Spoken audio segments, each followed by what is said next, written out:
साले ने किया बहनोई का मुबैना तौर पर कत्ल। इसकी बहन को शहजाद नामी जो है उसने कत्ल किया था। उसने बल्कि उसको हैंग करके एक्सपायर कर दिया था। तो जब कोई बंदा खुदकुशी करता है तो उसकी आंखें बाहर आ जाती हैं, बंदे की जो गर्दन होती है वो टूट जाती है, गर्दन लंबी हो जाती है। मतलब एक दुपट्टे के साथ खुदकुशी तो नहीं ना होती। उसने ये तस्लीम किया कि मैंने खुद किया, इसी रंजिश की बिना पर उसने कत्ल किया। मुबैना तौर पर तुमने ही कत्ल कर दिया उसे? असल में उसकी लागतबाजी हमारे साथ चल रही थी, जिस वजह से सारा ब्लेम हमारे ऊपर आ गया। इस वक्त जी हमारे साथ मौजूद हैं वो मुलजिम जिस पर इल्ज़ाम है कि उसने मुबैना तौर पर अपने ही बहनोई को कत्ल किया है। बात करते हैं इससे कि क्या मामला है, इसका अपना बहनोई से क्या झगड़ा चल रहा था, क्या इशू था। ये बताओ कि क्या कितने अरसे से आप लोगों की आपस में ये लड़ाई या झगड़ा को इस तरह की मुखालफत चल रही थी, क्या मामला था? इसमें यह है कि 2017 में मेरी सिस्टर की शादी हुई थी, जिसका मर्डर मकतूल के साथ। तो उसके बाद इन्होंने मेरी जो है ना सिस्टर को बेटी होने वाली थी, पहले इनमें से एक बेटा था, फिर बेटी होने वाली थी। तो इन्होंने उनको गांव भेजा कि आप जाएं, हमें बेटी नहीं चाहिए, अबॉर्शन करवा के आएँ। तो इन्होंने फिर मेरी वालदा को जाके बताया, मेरी सिस्टर ने। तो वो वालदैन जो है वो गांव के रहने वाले लोग हैं, उन्होंने कहा कि नहीं बेटा, ये हम काम नहीं कर सकते, अगर आपको बेटी नहीं चाहिए तो आप बेटी हमें दे दें, ये एक गुनाह है और ये एक किस्म का मर्डर बन जाता है। तो कुछ दिन सिस्टर फिर वहाँ रही है, उसके बाद फिर इसने फ़ोन किया कि आप आ जाओ, आपको लड़ाई करके थोड़ा ही ना गई हो। फिर वो वापस आ गई। जब वापस आई है तो कुछ दिन इनका वो मामला ठीक चलते रहे हैं। तो एक दिन फिर इसने हमें कॉल किया कि निमरा जो है वो उसने दरवाज़ा बंद किया हुआ है और दरवाज़ा नहीं खोल रही। तो हम घर से निकले, हमने कहा शायद इनकी कोई आपस में कोई नोक-झोंक हुई होगी। जब रास्ते में हम आए तो फिर इसने बताया कि मैंने दरवाजे को सुराख किया है, सुराख करके मैंने देखा तो पंखे के साथ कोई चीज़ लटकी हुई है। तो हमें जो है वो वहमो गुमान में भी नहीं था कि ये सब कुछ हो जाएगा। फिर जब हम डोर के पास आए हैं तो ये बाहर खड़ा हुआ था। तो दरवाज़े को जो है इसने जहाँ पे सुराख किया हुआ था वहाँ पे कुंडी बिल्कुल साथ थी। बाहर खड़ा होकर इसने उंगलियों के साथ उसको लगाने की कोशिश की, लेकिन वो कुंडी से लगी नहीं थी। तो उसके बाद फिर मैं जब आया हूँ तो मैंने आके दरवाजे को हिट किया तो दरवाज़ा खुल गया है। तो जो मेरी सिस्टर की लाश थी वो पंखे के साथ लटक रही थी। आपकी बहन की? हाँ जी, मेरी बहन की। तो उसके बाद फिर हमने इसके अगेंस्ट एक FIR दर्ज करवाई इधर थाना फैसल टाउन में ही। तो वो क्या वो आपको शक था कि उसने कुछ ऐसा किया या आपकी बहन ने खुदकुशी की थी? असल में ऐसे था कि मैं खुद भी लॉ से रिलेटेड हूँ। तो जब जाके हमने देखा था एक दुपट्टे के साथ इसने वो गले के अंदर डाल के पंखे के एक पर के साथ हैंग किया हुआ था और उनकी जो टांगें थी वो बेड के ऊपर लग रही थी। मतलब जो होता है जिस तरह ये खुदकुशी का इसने रंग देने की कोशिश की है।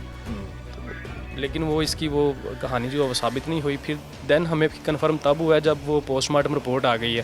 पोस्टमार्टम में उन्होंने बताया कि इसको पहले 11 इंजरीज आई हैं, देन फिर जो इनका गला दबा के इनको मर्डर किया गया है। तो फिर पोस्टमार्टम में ये चीज़ आ चुकी थी? जी, पोस्टमार्टम में ये चीज़ आई है। फिर हमें क्लियर हो गया कि इसी ने किया जो भी किया है। तो वो जो हमारी FIR थी, हमने वो अपनी FIR से रिलेटेड जो था वो हमने सारा कुछ वैसे बताया कि इस तरह इसने बेटी को गाँव भेजा था, फिर ये वापस आया था। तो वो जो डॉक्टर थी जिसने पोस्टमार्टम किया था उसने ये चीज़ क्लियर की थी कि जो पैदा होने वाली थी मकतूला के पेट में वो बेटी थी। वो फिर तो हमें क्लियर होगा कि इसी ने किया। फिर केस को हमने बड़ा अच्छा बनाया, सारा कुछ बड़ा बेहतरीन किया। तो एट द एंड फिर 2-2.5 साल केस चला है हमारा, फिर ये बरी हो गया था।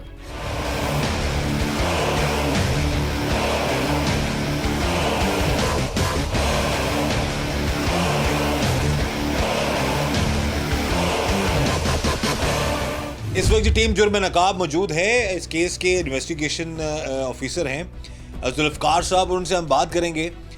जो मामला है जी, साले ने मुबैना तौर पर अपने बहनोई को ख़त्म कर दिया, कत्ल कर दिया। क्या मामला है, अब तक की इन्वेस्टिगेशन में क्या चीज़ें सामने आई हैं, ये जानते हैं हम जुल्फ़कार साहब से। बताइएगा क्या मामला है, क्या हमारे पास एक मुकदमा दर्ज हुआ है 2156/22 जुर्म 302-109 थाना फैसल टाउन, जिसका मैं आई हूँ। हालात वाक़यात इस तरह हैं कि इनकी पहले मुकदमेबाजी चल रही थी। अली अहमद इसमें मुलज़म है। इसकी बहन को शहजाद नामी एडवोकेट जो है उसने कत्ल किया था। उसने बल्कि उसको हैंग करके एक्सपायर कर दिया था, जिसका मुद्दई जो है ये अली अहमद नामी जो इस मुकदमे में मुलज़म है वो बना था। तो जब क्या ये साबित हुआ था कि वो जो शख्स जो मकतूल है उसी ने ही अपनी बीवी को कत्ल किया था? बिल्कुल जी, ये साबित हुआ था कि उसी ने ही अपनी बीवी को तशद्दुद करके, मेडिकल रिपोर्ट में आया था कि तशद्दुद करके हैंग कर दिया था। तो उनको टेलीफोन किया था कि आपकी जो बहन है वो उसने ख़ुदकशी कर ली है। जब मेडिकल रिपोर्ट आई है तो वो पहले तशद्दुद हुआ, फिर वो कत्ल हुई है। तो उसको सज़ा नहीं हुई इस पे? उसका मुकदमा चला है। मुकदमे के बाद 2 साल बाद वो बरी हो गया है। जिन्होंने रंजिश जो है ये दिल में रखी है कि हमारी जो मशीरा है वो कत्ल हो गई है, और उसका मुलज़म भी बरी हो गया है। दूसरा, इसकी मशीरा का एक बेटा था जो उस वक़्त 1 साल का था, इनके पास था। जब फैसल शहजाद बरी हुआ है तो उसने वो फैमिली कोर्ट में केस कर दिया बच्चे के लिए कोर्ट में। तो 29 को फ़ैसला होना था, तो 27 को वो कत्ल हो गया। अपने घर के सामने बैठा हुआ था रात 9 बजे। 2 लड़के आए हैं मोटरसाइकिल पे, एक पीछे शूटर बैठा हुआ था और एक मोटरसाइकिल चला रहा था। तो उन्होंने फायरिंग की है। फायरिंग के दौरान ये कत्ल हो गया है। मुकदमा हमारे पास दर्ज हुआ है। तो जिसने कत्ल किया था उसको हमने गिरफ़्तार कर लिया है, वो अभी हमारे पास रिमांड पर है। वो कौन है, क्या लगता है वैसे? वो इसका बहनोई था जो कत्ल हुआ, जिसने किया ये उसका साला है। इसका नाम अली अहमद है।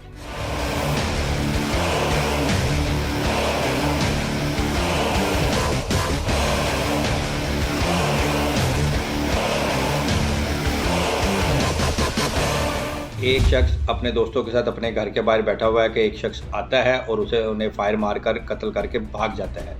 और जो वो सीसीटीवी फुटेज उस जगह पर लगी होती है उसमें ये सारा वाक़या रिकॉर्ड हो जाता है। कुछ अर्सा पहले आपने मेन स्ट्रीम में मीडिया पर वो सीसी फुटेज भी देखी कि एक शख्स ने आकर बेदर्दी से गोलियां मारकर कत्ल कर दिया। अब जो वो कत्ल होने वाले थे वो मोहतरम वकील साहब थे, और जो इन्वेस्टिगेशन के सामने आई और इस वक्त जो शख्स गिरफ़्तार हुआ है वो वकील साहब का ब्रदर-इन-लॉ है, साला है। अब वजह अनाद इन्वेस्टिगेशन में जो सामने आ रही है कि वकील साहब की मुबैना तौर पर बीवी कुछ अर्सा पहले ख़ुदकुशी हुई या कत्ल हुई, जिसकी रंजिश व ख़ार में साले ने आकर अपने बहनोई को कत्ल कर दिया। लेकिन अब वो शख्स जो गिरफ़्तार है, जो साला है, वो इस चीज़ से इनहराफ कर रहा है। वो कन्फेशनल स्टेटमेंट नहीं दे रहा। इवन कि उसने सीसीटीवी फुटेज में भी जो है उससे भी इनकार कर दिया है। अब जाहिर है पुलिस इन्वेस्टिगेशन के तहत उस फोरेंसिक किया जाएगा और उसके साथ साथ जो दीगर शवाहिद है उसकी रोशनी में ये तय किया जाएगा कि आया कत्ल करने वाला कौन है और हकीकी मुजरम कौन है। हमारे माशरे में रोज़ रोज़ ऐसे वाक़यात बढ़ रहे हैं कि लोग कानून के रास्ते पर चलने के बजाय कानून को अपने हाथ में ले लेते हैं। इसकी जितनी भी मजम्मत की जाए वो कम है। अब इस वाले वाक़े में जो इशू हुआ, कोई शख्स भी, चाहे वो वकील है, चाहे वो जज है, चाहे वो किसी भी शोबे से तल्लक रखता है, कानून की नज़र में सब बराबर है। और आईन पाकिस्तान जो हमारा supreme law of the land है वो एक इस्लामिक जंक्शंस के ऊपर कायम है और उसमें क्लियरली लिखा हुआ है कि तमाम रूल्स, रेगुलेशन, पॉलिसी जो सी ना इस्लाम के तहत बनाई जाएंगी और रूल ऑफ लॉ को प्रिवेल किया जाएगा, जिसकी नज़र में सब बराबर होंगे। अब ये जो मुबैना तौर पर कत्ल हुआ है और इससे पहले जो मामला जुड़ा हुआ है, दोनों के ऊपर पुलिस इन्वेस्टिगेशन कर रही है और इन्वेस्टिगेशन में जो चीज़ें सामने आएंगी और फिर कोर्ट ऑफ लॉ से जज़ा सज़ा करेगी।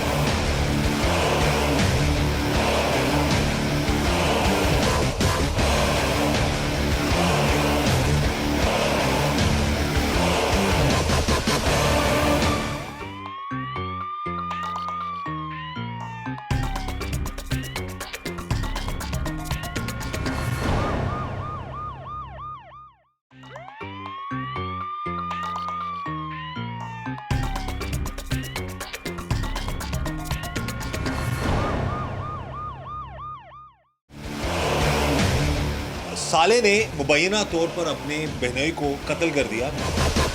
इसकी बहन को शहजाद नामी जो है उसने कत्ल किया था। उसने बल्कि उसको हैंग करके एक्सपायर कर दिया था। तो जब कोई बंदा खुदकुशी करता है तो उसकी आंखें बाहर आ जाती हैं, बंदे की जो गर्दन होती है वो टूट जाती है, गर्दन लंबी हो जाती है। मतलब एक दुपट्टे के साथ खुदकुशी तो नहीं ना होती। उसने ये तस्लीम किया है कि मैंने खुद किया है। इसी रंजिश की बिना पर उसने कत्ल किया है। मुबैना तौर पर तुमने ही कत्ल कर दिया उसे? असल में उसकी लागतबाजी हमारे साथ चल रही थी, जिस वजह से सारा ब्लेम हमारे ऊपर आ गया। पुलिस ने इसको तफ्तीश में क्या गुनाहगार किया था या क्या मामला नहीं, था? पुलिस ने हमारा पूरा साथ दिया था, लेकिन ये है कि वो पुलिस की कस्टडी में आप कोई भी अपने बयान देते हैं तो कोर्ट में तो उसकी कोई वैल्यू नहीं है। पुलिस की कस्टडी में वो सारा कुछ मानना है। उसकी कन्फेशन की हमने एक वीडियो भी रिकॉर्ड की थी। तो लेकिन ये है कि जिस तरह हमने अपने केस को बनाया था, जज ने उस तरह जो है ना उसका फ़ैसला नहीं किया। 2-2.5 साल बाद उसको फिर बरी कर दिया, और बरी करने के बाद फिर जो उसका बेटा था, जब सिस्टर का मर्डर हुआ है तो तब बच्चे की उम्र 1.5 साल थी और अभी बच्चे की उम्र 4.5 साल है। 1.5 साल से फिर वो मेरी वालदा के पास रह रहा था। नानी पाल रही थी बच्चे जी, नानी पाल रही थी, गार्डियनशिप उनकी बनती है। तो फिर इसने अपनी एक गार्डियन पिटीशन दायर की, वो फिर हमारी तरफ से भी गार्डियन पिटीशन थी, दोनों का केस चल रहे थे अभी। तो अभी वो केस चल ही रहे थे तो ये मामला हो गया। ये मामला हो गया। तो क्या इसमें कि किस तरह से उसका जो भी हुआ है उसके साथ, मकतूल के साथ, वो किस तरह से हुआ? एक्चुअली इस तरह से है कि हमें इसमें इस तरह से जो है ना वो मुलव्वस किया गया है कि हमें 109 एक दफ़ा है, उसके तहत अबैटमेंट जिसको बोलते हैं, तो उन्होंने कहा है कि ये हमारे मशवरे से इसको मर्डर किया गया है। तो इसमें यह है कि अब वो पुलिस के पास आए हैं, अब वो अपनी तफ्तीश वगैरह जो है वो कर रहे हैं, तो पता चल जाएगा इन पर ये क्या होता है, किसने करवाया या किसने किया। लेकिन कि भाई कुछ ऐसे मामलात हमारे जो इन्वेस्टिगेशन इंचार्ज हैं, जो केस के इन्वेस्टिगेशन ऑफिसर ज़ुल्फ़िकार साहब, उनसे बात हुई है, वो कह रहे हैं कि मर्डर तो वो आप ही नहीं किया है। तो ये चलें, अब आप जिस तरह से असल में मैं आपको ये थोड़ी सी क्लियर कर देता हूँ। हमारी उनके साथ जो है ना वो सिस्टर की वजह से भी एक वो उनके साथ वो दुश्मनी बन गई थी। फिर कोर्ट में जब जाते थे तो वहाँ पे एक बार हमारी लड़ाई भी हुई थी उसके साथ। वो जो बच्चा हमारे पास था वो कहता था कि मुलाकात करवाओ, हम मुलाकात नहीं करवाते थे कि जिसने पहले अपनी बीवी और बेटी को मार दिया तो वो बेटे को कैसे छोड़ेगा। मुलाकात के लिए कौन कहता था? मुलाकात वो खुद ही उसने एप्लीकेशन दी थी कि मेरा बेटा मेरी मुलाकात करवाए। तो जो वालिद होता है वो मुलाकात कर सकता है अपनी औलाद से। तो वहाँ पे फिर इसके साथ हमारी लड़ाई हुई थी। फिर अभी गार्डियन का केस चल रहा था, तो वो ये सारी जो चीज़ें हैं ना वो फिर हमारी तरफ इशारा होता है कि इन्होंने करवाया जो भी करवाया। बरी हो गया तो हो सकता है शायद कि वो उसने मर्डर ना किया हो, आपकी बहन का अदालत से बरी हो गया या कुछ इस तरह के कोई मामला। ज़ाहिर है क्योंकि फैसला तो फिर अदालत नहीं करना होता ना। देखें, जब कोई जज फैसला करता है तो वो कानून बन जाता है, उसको जजमेंट बोलते हैं। तो जब कानून इस तरह के बनेंगे तो फिर लोगों ने तो उससे फ़ायदे उठाने हैं। अब जिस जज ने इसको बरी किया उसने ये नहीं देखा कि पोस्टमार्टम में क्या उसको 11 इंजरीज़ आई हैं। एक होता है कि हमारे केस को वो किसी साइड पे लगाए कि इसने ये खुदकुशी की है। जज ने ये भी क्लियर नहीं किया जजमेंट में कि खुदकुशी की है। फिर जो मकतूला थी उसकी ये बकल स्वीप, नील स्वीप से वो लेते हैं, वो भी इसका वो DNA मैच हुआ था। फिर जिस दुपट्टे के साथ इसने हैंग किया था वहाँ पे सिर्फ DNA सिर्फ इस अकेले का मैच किया कि दुपट्टे को सिर्फ इसका हाथ लगा है। मतलब हर चीज़ क्लियर थी हमें कि मारा ये इसने है। और पोस्टमार्टम जब आया तो वहाँ पे तो फिर वो 100% श्योर हो जाता है कि इसी ने मारा है। तो वो तो फिर बनता ही नहीं है कि इसने नहीं मारा।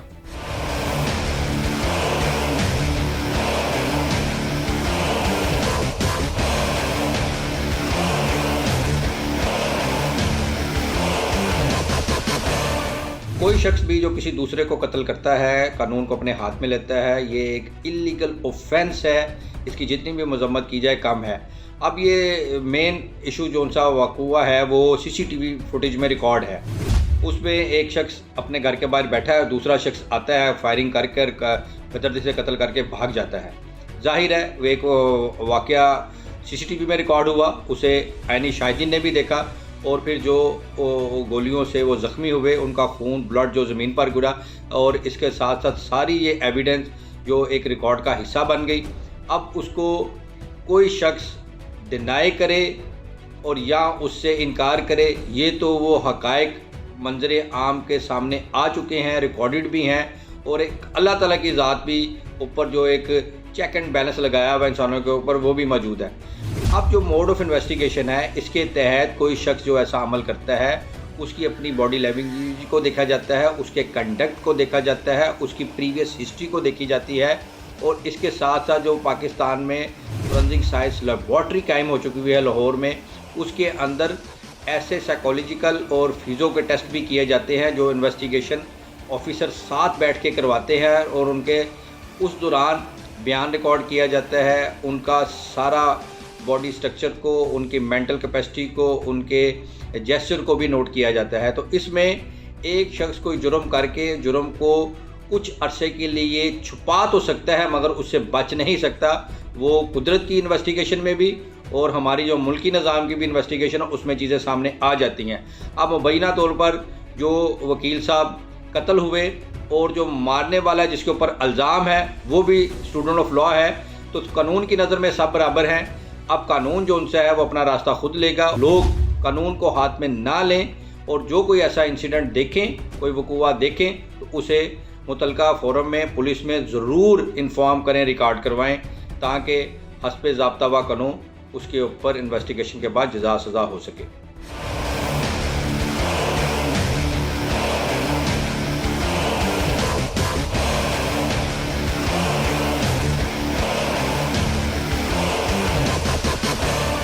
जो अली अहमद नामी लड़का है उसने किसी से कत्ल करवाया या खुद किया था? नहीं, उसने खुद किया है। उसने ये तस्लीम किया है कि मैंने खुद किया है। अच्छा, मानता हूँ। इसी रंजिश की बिना पर उसने कत्ल किया है। इसी रंजिश की बिना पर? जी सर। अभी एविडेंस स्ट्रॉन्ग है आप लोगों के पास? एविडेंस हमारे इसकी पास। सीसीटीवी फुटेज वायरल तो नहीं हुई थी? ये वो केस तो नहीं है कहीं, या कोई और केस है ये? नहीं, ये जो सिटी इसकी हुई है ना वो वही केस है। इसकी वो तस्वीरें आई हैं, कैमरे से हमने तस्वीरें निकाली हैं, तो जो मुद्दई हैं उन्होंने इसको ट्रेस की, इसको पहचान लिया है कि हमारा मुल्ज़िम ये है, तो वो हमने पकड़ लिया। एविडेंस स्ट्रॉन्ग है आपके पास? एविडेंस स्ट्रॉन्ग है। ये जी अभी जो वाक़यात बताए हैं अभी जो इन्वेस्टिगेशन ऑफिसर हैं जुल्फ़कार साहब ने, बकौल इनके कि पहले इनका कोई मैटर चल रहा था, मुबैना तौर पर जो मकतूल है उसने कत्ल किया था उस बीवी, अपनी बीवी को, और जो लगती थी इस लड़के की रिश्ते में इसकी बहन थी, तो वो भी मामला हो सकता है जिस बिना पे। बहरहाल अगर हम तो कुछ नहीं कह सकते, लेकिन जैसे कि इन्वेस्टिगेशन ऑफिसर जुल्फ़कार साहब कह रहे हैं कि वो शख्स जो है उसका मेडिकल रिपोर्ट में भी आ गया था, साबित हुआ था कि उसने अपनी बीवी को कत्ल किया है, तो अगर ऐसा किया तो वो भी गलत था। और उसके बाद फिर अगली जो रंजिश उनकी चलती रही, इस सिचुएशन में जो भी मामला हुआ है, इस लड़के ने अपने बहनोई की जान ले ली, उसको कत्ल कर दिया।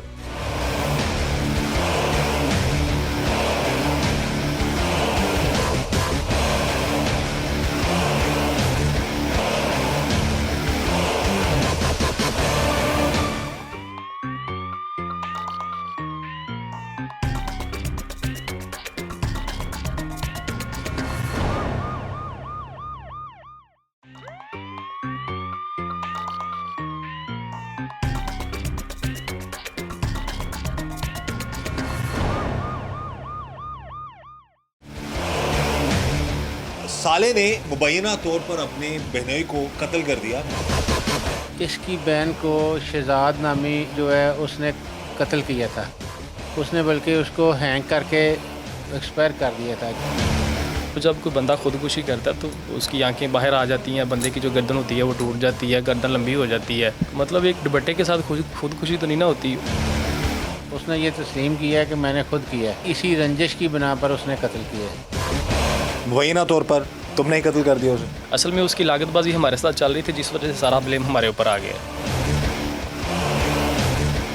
इस मामले में कानूनी निकात का ताल्लुक है तो ये एक हीनियस ऑफेंस है, मर्डर है। ये इसे पाकिस्तान पीनल कोड ताजीरात पाकिस्तान में जुर्म डिक्लेयर किया है और ये सेक्शन 300, 301, 302 इसकी डेफिनेशन बयान करता है और इसके साथ साथ इसकी सज़ा भी डिफ़ाइन करता है। अब इसमें अगर दोहरा कत्ल को देखा जाए कि एक उससे पहले जो खुदकुशी थी या कत्ल था उसकी भी इन्वेस्टिगेशन ज़ेर समाअत है और उसके बाद वो खुद शख्स भी कत्ल हो गया, अब उसके ऊपर भी इन्वेस्टिगेशन ज़ेर समाअत है। तो इसमें पाकिस्तान पीनल कोड के तहत सेक्शन 302 कत्ल की सज़ा सज़ाए मौत, और अगर सज़ाए मौत की शवाहिद पूरे ना हो सके तो फिर उम्र कैद, और अगर उम्र कैद के भी शवाहिद में ना हो सकें तो फिर इसके लिए 10 साल से 14 साल और 7 जुर्माने की सज़ा हमारा ताजीरत पाकिस्तान सेक्शन 302 डिफ़ाइन करता है। अब इस वाले मामले में जो फायरिंग करके कत्ल किया गया और सीसीटीवी में रिकॉर्डिंग हो गई, तो सीसीटीवी फुटेज की भी एविडेंस ऑन रिकॉर्ड है और उसके साथ जो उधर गोलियों के खोल गिरे वो भी एविडेंस ऑन रिकॉर्ड है, और इसके साथ जो ब्लड वगैरह स्टेन गिरे वो भी जो इन्वेस्टिगेशन का हिस्सा बनते हैं, और उसमें उनके जो क्लोथ्स हैं और जो ऐनी शाहिदीन है उन सारों को मिलाकर पुलिस ने इन्वेस्टिगेशन जो कंक्लूड करके प्रोसिक्यूशन ब्रांच में जमा करवाया होता है, और उसको प्रोसिक्यूशन ब्रांच हमारे प्रोसिक्यूटर हजरात उसे एवेल्यूएट करके फिर उसे पास करके ट्रायल के लिए कोर्ट ऑफ लॉ में जमा करवाते हैं, और फिर कोर्ट ऑफ लॉ तमाम एविडेंस को परखता है। कानून शहादत ऑर्डर 1984 के तहत जो शहादत पुलिस ने इकट्ठी की होती है एविडेंस ने, तो वो कोर्ट ऑफ लॉ ने उसे परख कर उन गवाहों को बुलाकर उसके ऊपर डिफेंस को और कंप्लेनेंट दोनों कौंसल्स को मौका देना होता है कि वो इस एविडेंस के ऊपर कोई इतराज़ है या उसकी क्रेडिबिलिटी है उसके ऊपर बात करें। फिर वो क्रॉस एग्जामिनेशन के बाद कोर्ट ऑफ लॉ उसे मेरिट पर कानून के तहत जज़ा सज़ा करती है।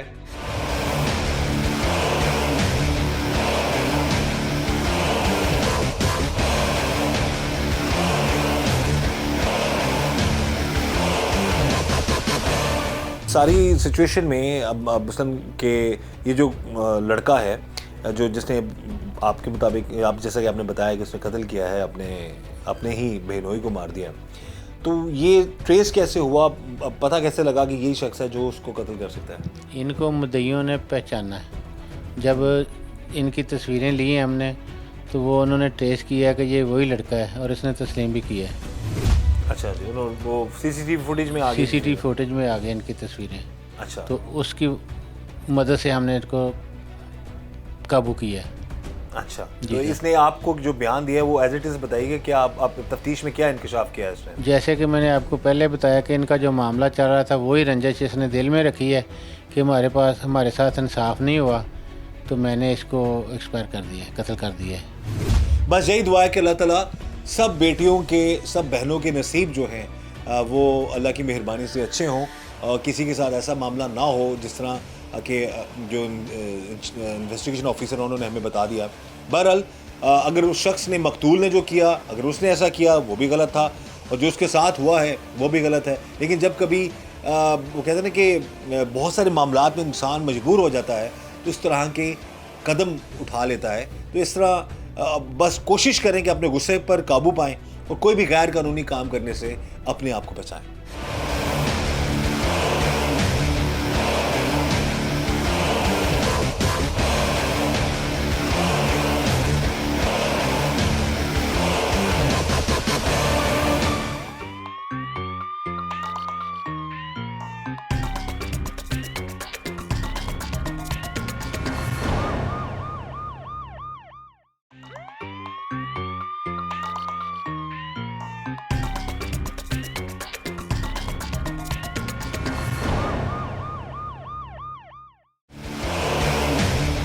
साले ने मुबैना तौर पर अपने बहनोई को कत्ल कर दिया।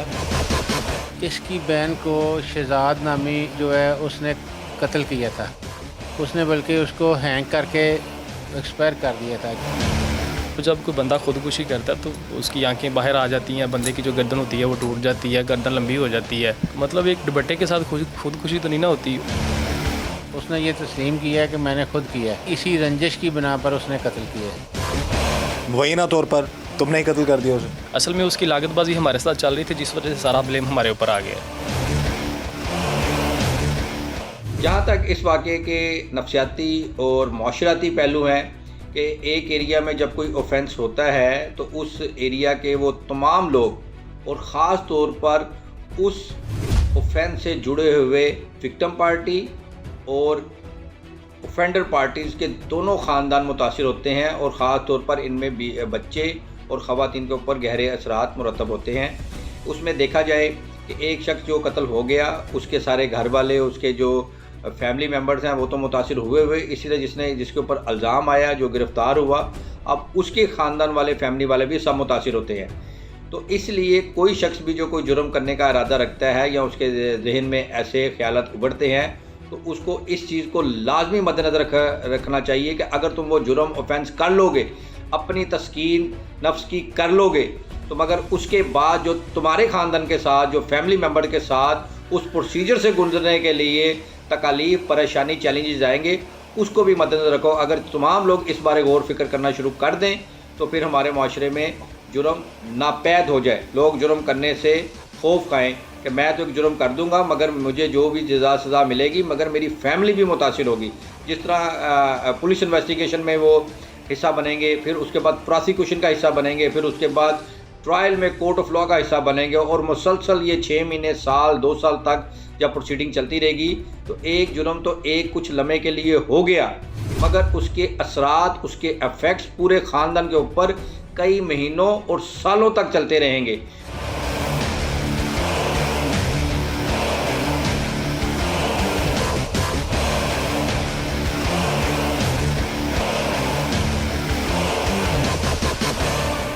घर में है वो, तो तेरे कपड़ों को तो किसी का भी हाथ लग सकता है, उसके अपने घर में तो डीएनए तो उसी का ही आएगा ना जिसका घर है।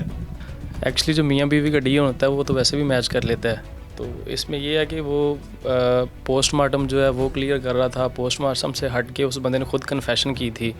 कन्फेशन की वीडियो हमारे पास अभी तक है।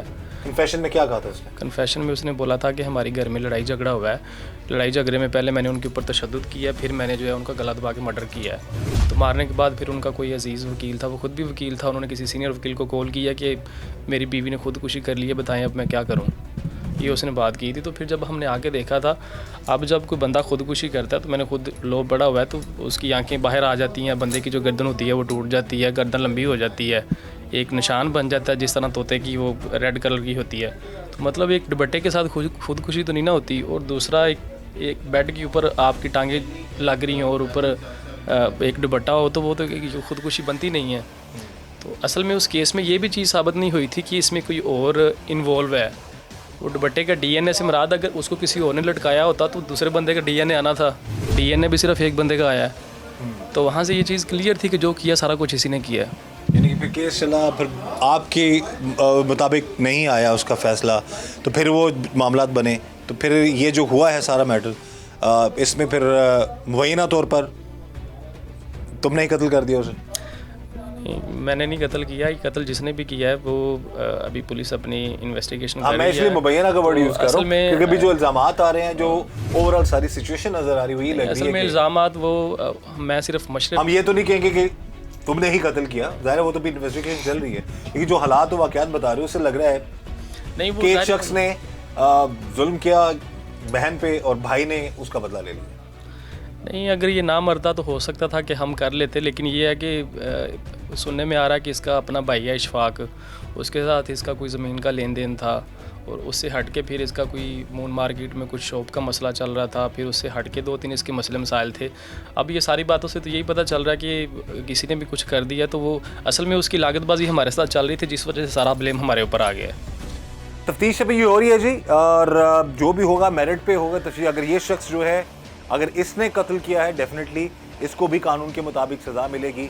और जो ये मकतूल पर इल्ज़ाम लगा रहा है, क्योंकि मकतूल अब इस दुनिया में नहीं है, अपनी बात को क्लियर करने के लिए, तो हम सिर्फ दिखा रहे हैं, हम ना मकतूल पे कोई इल्ज़ाम लगा रहे हैं और ना ही इस मुबैना तौर पर कातिल पर, क्योंकि इसको हम एग्जैक्ट कातिल भी नहीं कह सकते क्योंकि तफ्तीश अभी चल रही है।